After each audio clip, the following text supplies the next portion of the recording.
スーパースター初めの県にやってきました。元世界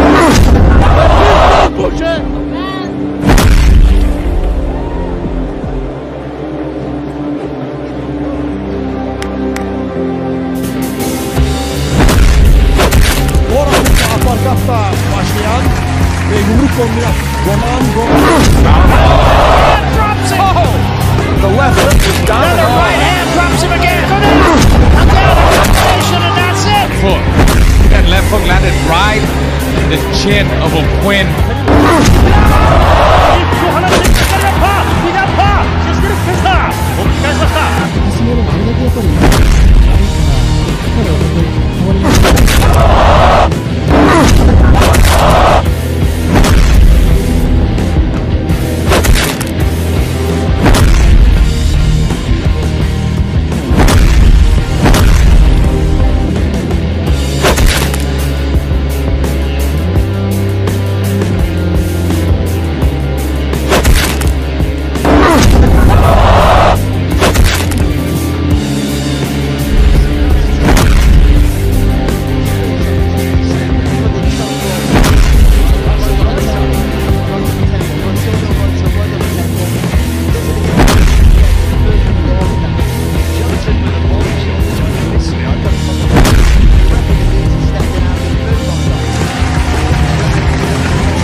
アメリカ合衆国カリフォルニア州出身。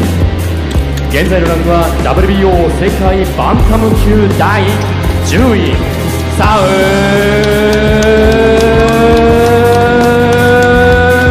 ラピーサンチェスラ・ビーストサウル・サンチェス Challenger, The Beast, Saul Sanchez. The left hook is down. Another right hand drops him again. Go down. I'm down on the station, and that's it. Foot. That left hook landed right in the chin of O'Quinn. Éramos felices y no lo sabíamos. Mira que no tenía tantos knockouts, solamente 8 en estas 15 victorias, ahora en 9. Bueno, vamos a la pausa y ya venimos con mucho más. Apenas comienza, señores. Boxeo Telemundo. Vamos y venimos con mucho más.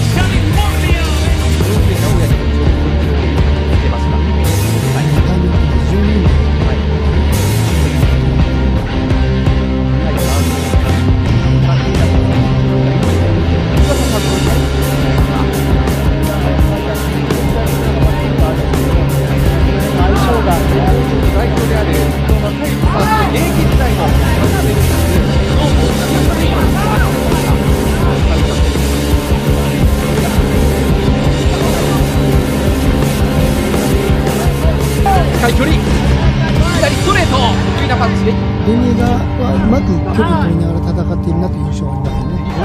マリクリックもグイッと押し込んで、ここからパンチをまとめてくるサンチェス。サンチェスもあの距離に強いパンチ、左のフックを合わせていったサンチェスですね。そうですね、はい、冷静にこう距離を取りながら、はい、左ボディアッパー、うまいっすね。左のフック、みんないいんですよね。パンチを振り下ろしていきますが、デリガもよく見ています。ここからパンチが小崎近い距離、左フック、パンチ左、これ狙っていますデリガ。2発、さらに2発、左のフック、サンチェス。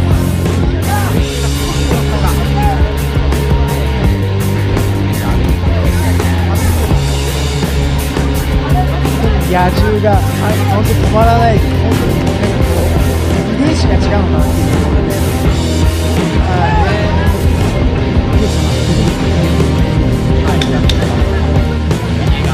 入っていくサンチェス、ボディ2発、さらにストレートフック、左フックが回って振っていく。ロープに詰めますが、右がもう目が振っていく。あと左。岩佐さんはいかがでしょうか。本当立ち流すというか、はい、ベテランでなくプレッシャーをかけるようなんですけど、こうストレートから支配しているのは前に見ていく中でも、今もそうです。時折左横を入れてきます、デニエが。それをパンチが警戒しているということ。ワンサム級あった方がいく試合。右ストレート、さらにボディ。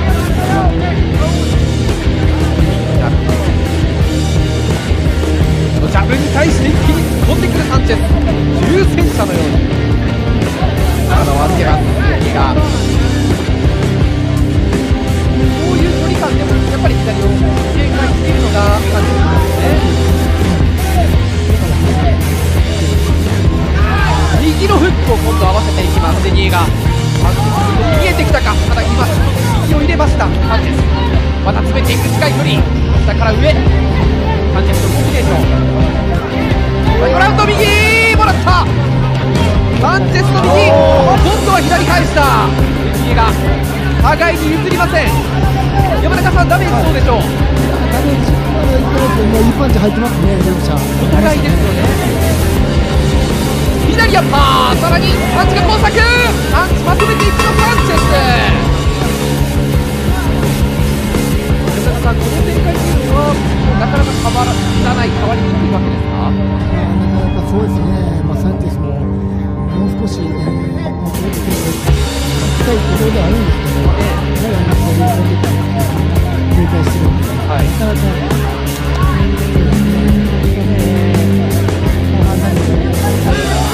左、デニエガの左、さらに左アッパー、またいやでもサンチェスも負けてません。互いに譲りません。体を預けていくのはデニエガの方です。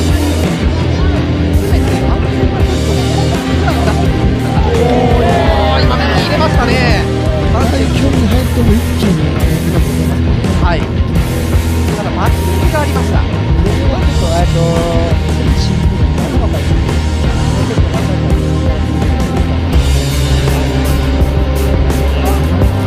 こです。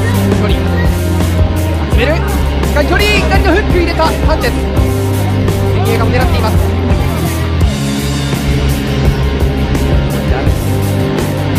ここからチャンスと見ればパンチェスが入ってくる。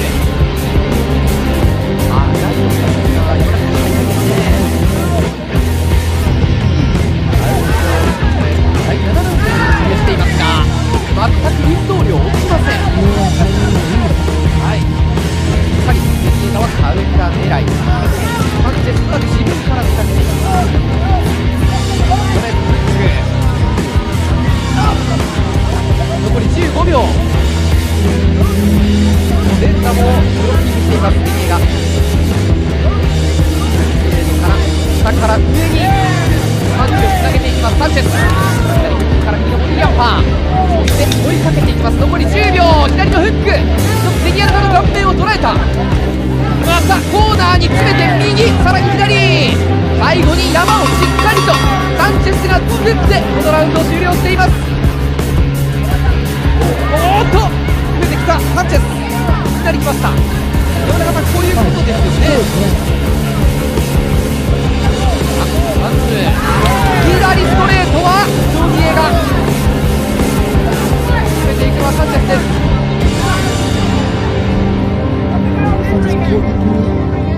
手数が出た中でも危ないなというタイミングのドニエに打ち込まれている場面もあるので、そういう簡単にヒットも生まれにくいですね。生まれにくいですね。でも今の良かったですね、サンチェス。左ストレート、デニエが体を寄せながら入っていきます。リードから左ストレート、現在な左の左ストレートを一つ当てました。当てただろうとアピールしたのはデニエガの方。サンチェスコーナーでレンダー、サンチェス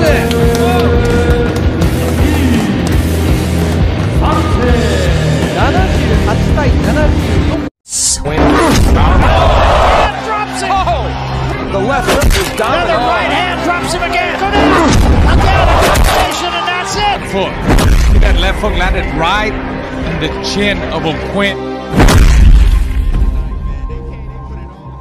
Hello guys, welcome back to our channel Winsworld TV. So marami ang nagsasabi na matatalo ang ating pambato na si former 3 World Division Champion, Cuadro Alas Angas ng Pinas John Riel Casimero, kapag hindi niya pag-aaralan ng maigi ang galawan ng kanyang makakalaban na si Saul Sanchez. Ayon kay Saul Sanchez ay kayang-kaya niya patumbahin si John Riel Casimero sa maikling oras, dahil alam daw niya ang kahinaan ni John Riel Casimero. Meron ng nakahanda na malaking estilo na ikakagugulat ng karamihan. Ito daw ang teknik na ito ang magpapatumba kay Cuadro Alas Angas ng Pinas John Riel Casimero.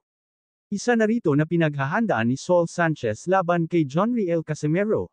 Ang kahinaan nito pagdating sa paghinga dahil madalas na si John Riel Casimero na hingalin sa kanyang mga laban. Kaya makikipagsabayan itong si Saul Sanchez kay John Riel Casimero, at kapag nakita na niya itong hinihingal ay doon niya isagawa ang kanyang malupit na estilo laban dito. Kilala si Saul Sanchez sa pagiging malakas at madiskarte sa ibabaw ng boxing ring, kaya kapag hindi ito nag-ingat si John Riel Casimero ay tiyak matatalo siya ni Saul Sanchez. Sa laban na ito ay kayo na po ang humusga kung kakayanin ni Saul Sanchez itong angas ng Pinas na si John Riel Casimero. Makakalaban ni Saul Sanchez itong Pinoy boxer na si RV Deniga. Sa unang tagpo ay talagang gustong-gusto agad subukan ni Saul Sanchez ang lakas nitong Pinoy.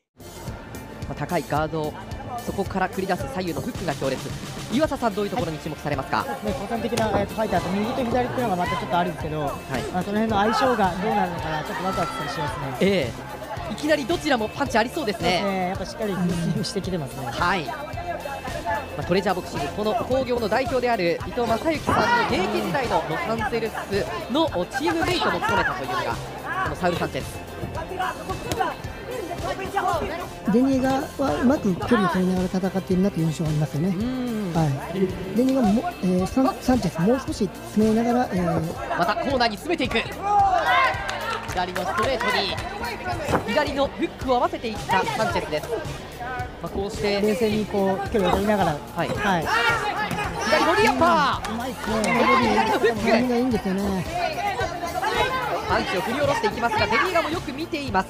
ここからパンチが交錯、近い距離、左フック、サンチェスの左ストレート狙っています。デニエガボディ2発、さらにもう2発、左のフック、サンチェス。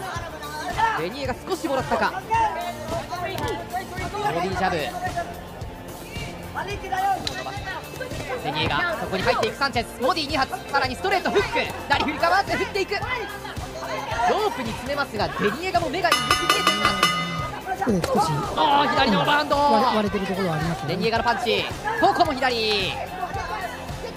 岩佐さんはいかがでしょうか？そうですね、これも本当ちょっとジャッジ泣かせというか、デニエガの手数とプレッシャーを取るのもそうなんですけど、こう距離とかを支配しているのは前に出ていく中でも、今もそうです。時折左横を入れてきます。パー、またパンチを、いやでもサンチェスも負けてません。譲らないですね、お互いに譲りません。体を預けていったのはデニエガの方です。詰めて安全な距離と思ったら出してくるというような感じ。今右入れましたね。長い距離に入るともう一気にサンチェスは自分から仕掛けていく。ストレートフック。残り15秒。いけないですよね。そしてユーザさん、なかなかクリーンヒットも生まれにくいですね。そう生まれにくいですね。でも今の良かったですね。サンチェス。左ストレート。今度はデニエがファブリスが体をゆすりながら入っていきます。サウスポースタイルから右のリードから左のストレート。ボディにも上にも下にも自在な左を持ちます。左ストレートを1つ当てました。当てただろうとアピールしたのがデニエガの方。サンチェスコーナーで連打。決着がつくかな。どうだ。サンチェス。78対70。Ano sa tingin nyo guys, matatalo kaya ni Saul Sanchez itong si former 3 World Division Champion Jonriel Casimero? Cuadro alas Jonriel Casimero puspusan na ang paghahanda at pagpapalakas ng katawan para sa paparating niyang laban kontra Saul Sanchez. Kitang-kita ang pagpupursige nito para mas lalo itong lumakas, dahil ang paparating niyang laban ay isang laban na napaka-importante at dito rin nakasalalay ang posibilidad na susunod niyang makakaharap ang tinaguriang The Monster Naoya Inoue kapag tinalo niya si Saul Sanchez. Isang buwan na nga lang bago ang laban ni Jonriel Casimero kontra Saul Sanchez, ang laban na ito ni Jonriel Casimero ay isang malaking pagsubok sa kanya, lalo na ngayon na hinahabol talaga makalaban ni Cuadro alas Jonriel Casimero itong 4 World Division Champion na si Naoya Inoue aka The Japanese Monster. Ganun pa man ay puspusan na talaga ang pagsasanay at paghahanda ng Team Casimero, para sa paparating na laban kontra Saul Sanchez. Sa kabilang banda, ang panayam kay Naoya Inoue na tila galit na ito sa angas ng Pinas Jonriel Casimero, dahil sa trash talk nito kontra sa Japanese Monster Naoya Inoue. Sobrang kapansin-pansin talaga ang pamamaraan ni Jonriel Casimero para lang patulan siya ni Naoya Inoue. Dahil panay hamon itong si Jonriel Casimero kay Naoya Inoue at may mga kasama pang trash talk na masasakit, dahilan sa pagsiklab ng apoy ni Naoya Inoue dito sa tinaguriang angas ng Pinas Jonriel Casimero. Ayon sa Japanese Monster na si Naoya Inoue, ay grabe na talaga ang pag-aangas at paghahamon nitong tinaguriang angas ng Pinas Jonriel Casimero. Kaya tinanong siya ng Japanese media, kung ano ba ang mga ginagawa ni Jonriel Casimero laban sa kanya na dahilan ng galit niya. Ayon sa sagot ni Naoya Inoue ay diretsahan niyan sinabi na wala daw sportsmanship si Jonriel Casimero, wala din daw race ito, at tinatawag din daw siyang The Japanese Turtle. Kaya dito na nagagalit si Naoya Inoue, at gusto na niya itong makasagupa sa ibabaw ng boxing ring. Ayon sa media at mga kasamahan ni Naoya Inoue, ay sobrang nakakagimbal ang lakas niya ngayon at nakakatakot na Naoya Inoue version ngayon 2024. Dagdag pa ni Naoya Inoue ay sobrang malala na ang mga ginagawa ni Jonriel Casimero, dahil pati sa ibang account ni Naoya Inoue ay nanggugulo doon at panay comment itong si Jonriel angas ng Pinas Casimero. Subalit ayon sa mga kasamahan niya sa mismong kwentuhan, ay dapat huwag na patulan ni The Monster Naoya Inoue itong si Jonriel Casimero. Ngunit ayon kay Naoya Inoue ay hindi na niya palalampasan ang mga masasakit na salita ng ating pambato na si Jonriel Casimero. May target na makuha si Naoya Inoue na belt kay Jonriel Casimero.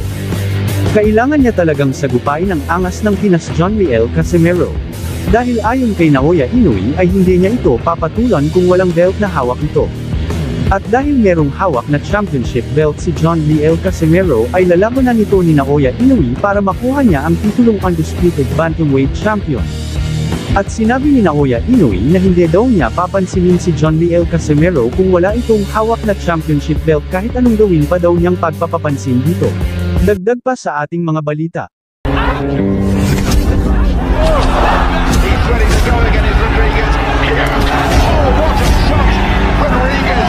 Hanggang saan kaya aabot ang pinakamalakas na version ni Naoya Inoue?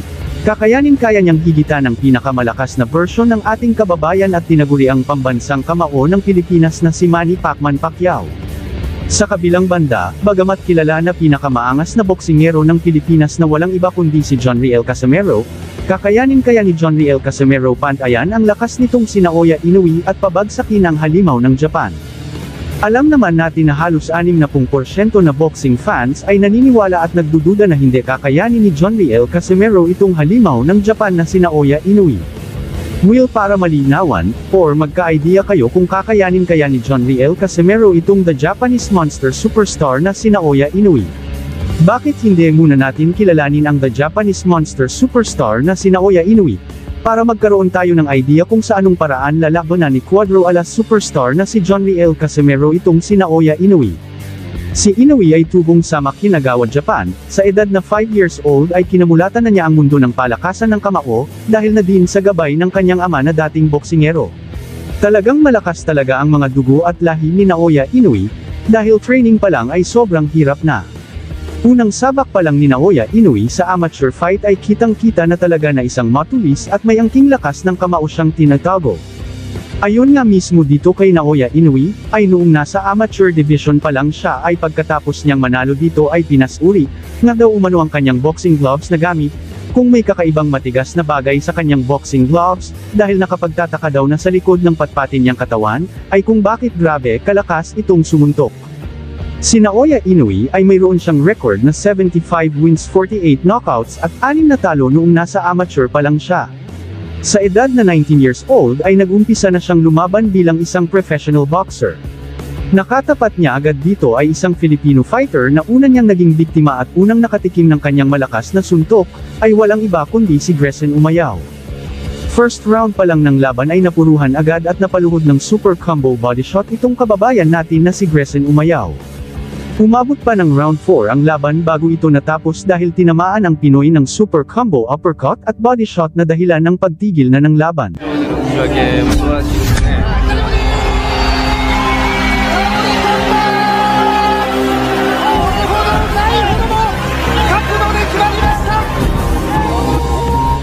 Pagkaraan ng ilang taon ay isang Pinoy na naman ang kanyang nakalaban, siya ay si Jerson Mancio. Tulad ng dati, tinapos ni Naoya Inoue ang Pinoy sa maikling round.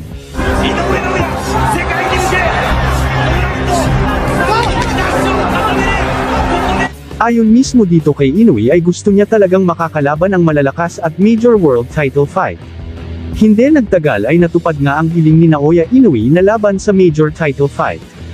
Kinalaban niya dito ang WBC light flyweight champion na si Adrian Hernandez, na isang Mexicano.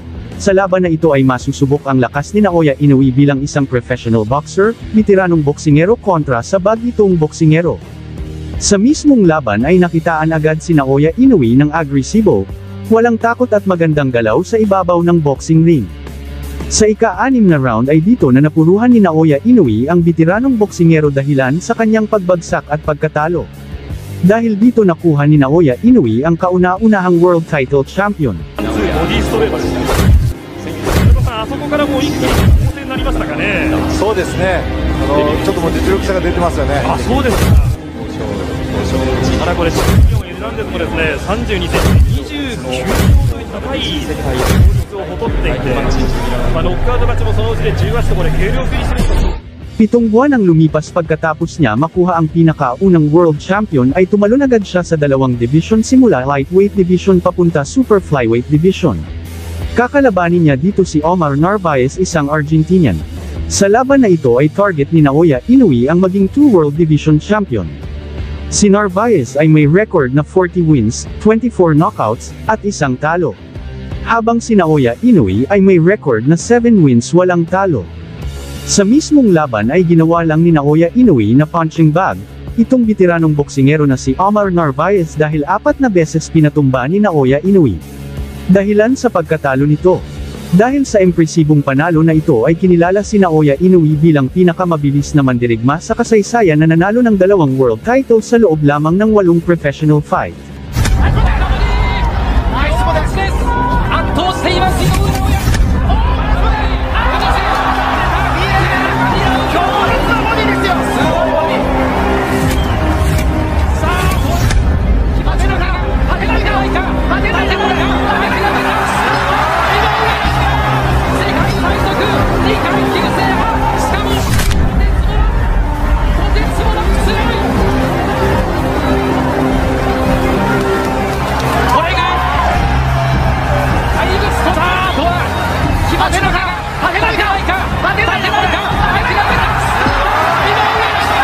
Naging Fighter of the Year din ito. 2018 ay muli siyang tumalon patungong Bantamweight Division. Target ni Inoue ay subukan na makuha ang WBA World Bantamweight title. Makakalaban niya dito si Jemmy McDonnell. Bago mag-umpisa ang laban ay tila puno ng kumpiyansa sa sarili na matatalo niya si Naoya Inoue. Dahil pinagyayabang niya na hindi siya nakatikim ng pagkatalo sa loob ng 10 taon. Ngunit nung mismong laban na ay tila dito na niya matitikman ang una niyang pagkatalo, dahil unang round pa lang ay tapos na agad ang laban. Pinatumba siya ni Naoya Inoue sa isang maikling round sa pamamagitan ng isang solid na body shot at mga solidong suntok. Dahil sa panalong ito ay tinanghal na si Naoya Inoue na official 3 world champion. His legs seem a little bit shaky here, minute and a half.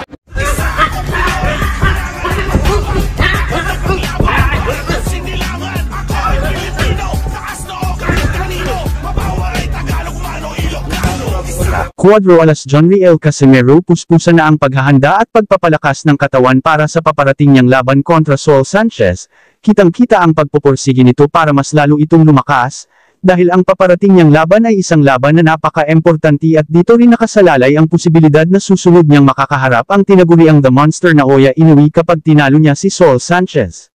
Isang buwan na nga lang bago ang laban ni Jonriel Casimero kontra Saul Sanchez. Ang laban na ito ni Jonriel Casimero ay isang malaking pagsubok sa kanya, lalo na ngayon na hinahabol talaga makalaban ni Cuadro alas Jonriel Casimero itong 4 World Division Champion na si Naoya Inoue aka the Japanese Monster. Ganun pa man ay puspusan na talaga ang pagsasanay at paghahanda ng Team Casimero para sa paparating na laban kontra Saul Sanchez. Ayon naman kay Coach Nonoy Neri na matagal na niya pinag-aralan ang mga galawan nitong si Saul Sanchez, kaya naghahanda sila ng maaaring counter-attack at game plan laban dito. Malaki naman ang kumpiyansa ng Team Casimero lalong-lalo na si Coach Nonoy Neri na kayang-kaya ni Cuadro alas ipanalo ang laban niya kontra Saul Sanchez. Dahil unang-una ay maaaring makatulad kay Soloneteti ang performance ni Cuadro alas, sa makatuwid guys ay knockout sa maikling oras talaga ang target ng Team Casimero dito kay Saul Sanchez. Kitang-kita na rito ang pagiging polido, malakas at mabilis na suntok ng ating kababayan na si former 3 World Division Champion, Cuadro alas angas ng Pinas Jonriel Casimero. Koitang-kita rin dito na one-punch knockout ang kalaban kapag ito ay nataman ng solidong suntok ni Jonriel Casimero. Dagdag pa sa ating mga balita.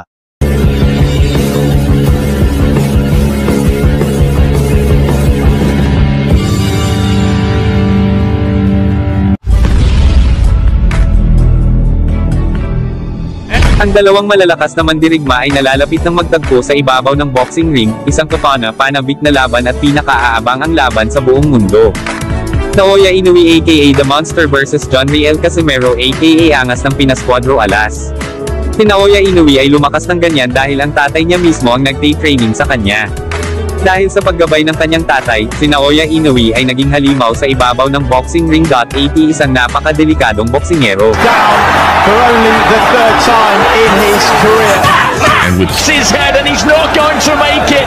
And we talked about tasting the power and he's tasted it now. Pero hindi papatalo ang pinakamaangas na boksingero ng Pilipinas, walang iba kundi si Jonriel Casimero, na siyang tanging inaasahan na babasag, babali at puputol sa pag-aarangkada ni Naoya Inoue patungo sa tagumpay.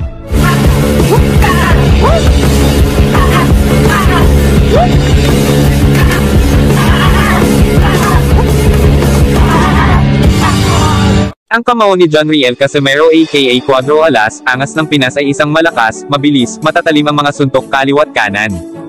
Pero meron talaga siyang super technique na hindi pa alam ng karamihan. Hindi ba kayo nagtataka kung bakit napakatibay ng panga nito? Kahit ilang solidong suntok ang tumama sa pagmumukha niya ay parang hangin lang na dumaan, kayang-kaya niyang sumalo ng pinakamalakas na suntok na walang gaanong pinsala sa kanya. Ang teknik na ito ay tinatawag na sabay sa galaw ng kamao na karaniwan natin makikita sa mga top boxers champion, isang kakayanan na sumabay sa galaw ng suntok kung paano ito tatama at kung tatama ito ay hindi gaano mapinsala at isa na rin sa binayayaan ng estilong ito ay walang iba kundi si Jonriel Casimero aka Cuadro alas Angas ng Pinas. Si Jonriel Casimero ay isang boksingero na kayang magsugal or magpain ng mukha niya sa kalaban. Para malinlang niya ang kalaban sa oras kung saan nakatutok ang kalaban niya sa mukha niya, ay isang malaking pagkakataon para kay Jonriel Casimero ang mag-counterpunch ng solidong suntok sa kalaban, ang pumagit sa pain at estilo ni Jonriel Casimero aka Angas ng Pinas at tiyak na may kalalagyan at kapag minalas-malas ay baka tulog ang abutin sa ibabaw ng boxing ring. Magaling din manghula si John Riel Casimero kung ano susunod na galawan ng kalaban, kaya madali niya itong maka-counterpunch dahilan sa pagkasira ng estilo ng kalaban. Kayang-kaya din ni John Riel Casimero dumipensa habang nakikipagsabayan sa kalaban. Madali rin mag-adjust ng estilo si John Riel Casimero, depende sa style ng kalaban. Kaya walang takot si John Riel Casimero na sumugod ng sumugod sa kalaban. Sa unang tingin ay hindi mo lubos maisip na ang pagsugod niya ay isa rin palang depensa na tiyak malilito ang kalaban at hulaan ang mga susunod niyang mga suntok. Ayon sa eksperto, si Casimero ay may estilo at pamamaraan na hindi kayang ituro sa iba. Kung sa tingin ng karamihan, ang suntok ni John Riel Casimero ay isang bahala na suntok or bara-bara, dyan kayo nagkakamali dahil isa itong estilo or tahimik na pamamaraan at susi ng isang tagumpay. Marahil alam din ng Team Inoue ang pamamaraan at estilo ni John Riel Casimero, kaya tila takot sila at ayaw nilang patulan labanan si John Riel Casimero aka Cuadro Alas Angas ng Pinas dahil sa kanyang estilo na tiyak ikatatalo nila. Special si Cuadro Alas, mayabang lang sa kausap niya because gusto niya ng malalaking laban. Ang maganda kay Casimero ay mahilig siyang makipag-away at gusto niyang makipag-away kahit kanino, tulad ni Manny na laging underdog. Ngunit nagbibigay ng kapana-panabik na labanan at tunay na libangan. Sa totoong buhay ay mabuting tao si Casimero, gusto lang niyang makilala ang pangalan niya sa boxing at lumikha ng sariling legacy. Ito ay magiging isang kamangha-manghang laban. Alam nating lahat si Casimero sa kanyang kalakasan ngayon at hindi magtatagal dahil mas matanda siya kay Inoue. Gawin ang laban na iyon dahil nasa tuktok pa rin si Casimero. Ang mga taong ito sa likod ng laban ay makasarili. Let this fight happen and let the fireworks begin. Si Casimero ay isang mahusay na manlalaban ngunit sa tingin ng lahat si Inoue ay isang mas mahusay na manlalaban, isang volume puncher. Hindi na mahintay ang sagupaan ng dalawang mandirigma na ito. Casimero all the way. He's always been the underdog and underrated boxer fighting on the opponent's hometown, a true champion, but I can see that he got the power to surpass the monster. The Cuadro Alas can't keep up with the speed at dami ng suntok ni Inoue, kahit na ang alas ni Casimero ay ang kanyang lakas ng suntok at makinis na estilo sa loob at labas, ngunit ang tiyempo ay higit sa bilis at ang katumpakan ay nakakatalo sa kapangyarihan. Isang mahusay na laban sa tingin ng lahat. Dapat iwasan ni Casimero ang mga nakamamatay na suntok sa katawan ni Inoue ngunit sa sabay-sabay na pag-aralan ang tamang anggulo para ihatid ang kanyang mga counter punches sa katawan at ulo ni Inoue. Ensure Inoue have some weakest spot with good timing he will be knocked down. Ang estilo ng boxing ni Casimero ay parang awayan sa kalye na nagmumula sa lahat ng direksyon na may 100% na katumpakan at mas malaki siya kay Inoue na tinatawag na halimaw ng Japan, habang si Casimero ay angas ng Pilipinas.